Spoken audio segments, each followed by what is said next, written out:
ठीक है, तो चलिए आज हम स्टार्ट करते हैं लॉ ऑफ मोशन, जो कि IIT JEE फाउंडेशन के लिए और क्लास 9 और 10 के लिए भी बहुत ज़्यादा इम्पॉर्टेंट है।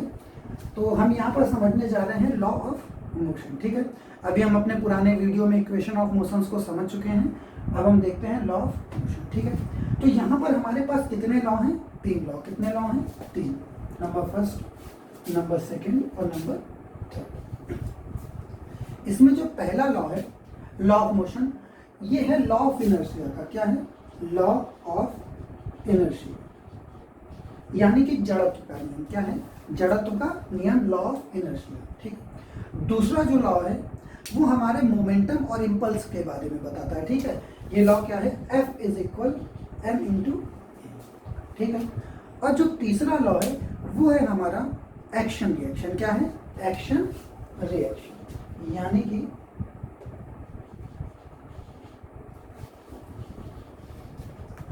क्रिया प्रतिक्रिया का नियम। ठीक है, तो फिलहाल हम यहाँ पर देखते हैं लॉ ऑफ मोशन क्या है। पहला लॉ, दूसरा लॉ और तीसरा लॉ ही हमको जानना है। तो इस लॉ को सबसे पहले दिया है न्यूटन ने। इन तीनों नियम को किसने दिया है?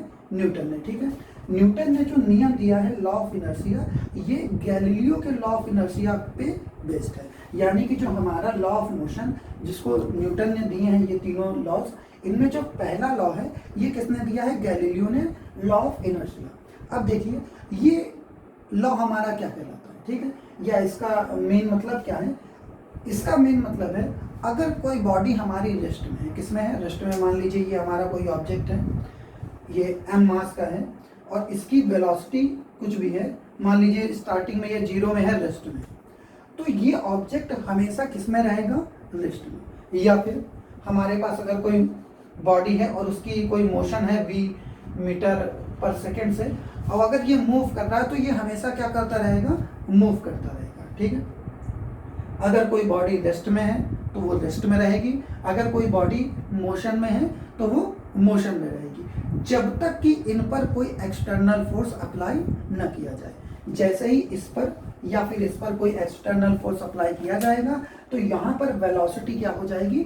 चेंज हो जाएगी। क्या चेंज हो जाएगी? वेलोसिटी। वेलोसिटी चेंज होते ही इनकी पोजीशन भी क्या हो जाएंगी?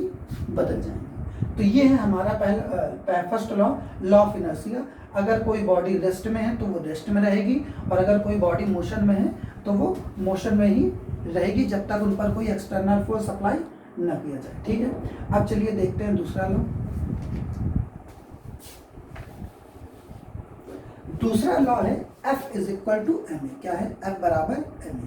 यहाँ पर हमको मोमेंटम और इम्पल्स के बारे में समझना होगा। पहले हम देख लेते हैं मोमेंटम क्या होता है। Momentum P is equal m into delta v, और इम्पल्स क्या होता है? I is equal f dot delta. ठीक है, तो यहाँ पर जो change of rate of momentum है वो किसके बराबर होगा? इम्पल्स के बराबर। यानी कि संवेग परिवर्तन की दर को ही क्या बोलते हैं? आवेग बोलते हैं। वो आवेग के क्या होती? बराबर। अब देखिए यहाँ पर हम इसे कैसे समझेंगे? दूसरे लॉ में F is equal m into a. अब हमें पता है अगर कोई बॉडी मोशन में है तो वो मोशन में रहेगी, अगर कोई रेस्ट में है तो वो किस में रहेगी? रेस्ट में, जब तक कि एक्सटर्नल फोर्स अप्लाई न किया जाए।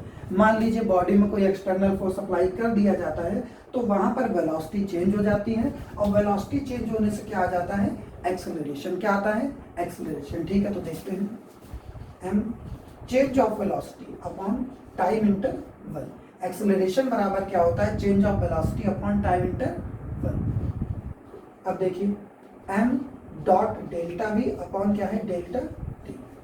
m डॉट डेल्टा t कोई, डेल्टा v कोई क्या बोलते हैं? मोमेंटम। क्या बोलते हैं? मोमेंटम। तो यहाँ मोमेंटम का p, और डेल्टा t को यहाँ ले आएंगे f के साथ मल्टीप्लिकेशन में, f डॉट डेल्टा t, और f डॉट डेल्टा t को क्या बोलते हैं? इम्पल्स। क्या बोलते हैं? Impulse. I is equal p। ठीक है, तो ये हमारा क्या है? सेकेंड लॉ है। F बराबर ma से हमको क्या करना है? मोमेंटम और इम्पल्स को आपस में क्या करना है? बराबर प्रूव करना है। ठीक है, अब हमारे पास कौन सा लॉ होता है? Third law. थर्ड लॉ हमारा क्या है? एक्शन रिएक्शन, यानी कि क्रिया प्रतिक्रिया का नियम। अब देखिए इसे, अगर कोई बॉडी है और ये हमारी क्या है? दूसरी बॉडी, अगर हम यहाँ से F फोर्स लगा रहे हैं इस ए बॉडी पर, तो हमारी बी और ए बॉडी का जो कांटेक्ट होगा वहां पर क्या पोजीशन बनेगी, देखिए ए और इसका हम क्या करते हैं, एक फ्री बॉडी डायग्राम बना देते हैं और देखिए ये एफ फोर्स इस तरफ लग रहा है और बी बॉडी क्या है, इससे कांटेक्ट में है। इस अब थर्ड लॉ का मतलब क्या होता है, अगर एफ फोर्स इस ए बॉडी से बी के लिए लग रहा है तो यहाँ पर बी से भी ए के लिए कितना लगता है, एफ फोर्स ही लगता है। इसे बोलते हैं जितनी क्रिया है उतनी ही उसकी क्या है, प्रतिक्रिया है, यानी कि एक्शन रिएक्शन। ठीक है, यहाँ पर एक्शन फोर्स जो है वो रिएक्शन फोर्स का क्या होता है, इक्वल होता है। तो ये हमारे तीनों लॉ किसने दिए हैं, न्यूटन ने, इसलिए इनको न्यूटन्स लॉ ऑफ मोशन भी बोलते हैं। जिसमें ये जो पहला लॉ ऑफ इनर्शिया का है ये गैलीलियो ने दिया है। अगर कोई बॉडी रेस्ट में है तो वो रेस्ट में रहेगी, अगर मोशन में है तो वो मोशन में ही रहेगी जब तक एक्सटर्नल फोर्स अप्लाई न किया जाए। दूसरा लॉ क्या बताता है, इम्पल्स और डेल्टा पी, इम्पल्स और मोमेंटम के को बराबर करना है। दूसरा लॉ हमारा किस पे बेस्ड है, एफ बराबर एम ए पर। और जो तीसरा लॉ है वो हमारा किसका है, एक्शन रिएक्शन का। ठीक है, तो ये हमारा बेसिक कॉन्सेप्ट है लॉ ऑफ मोशन का।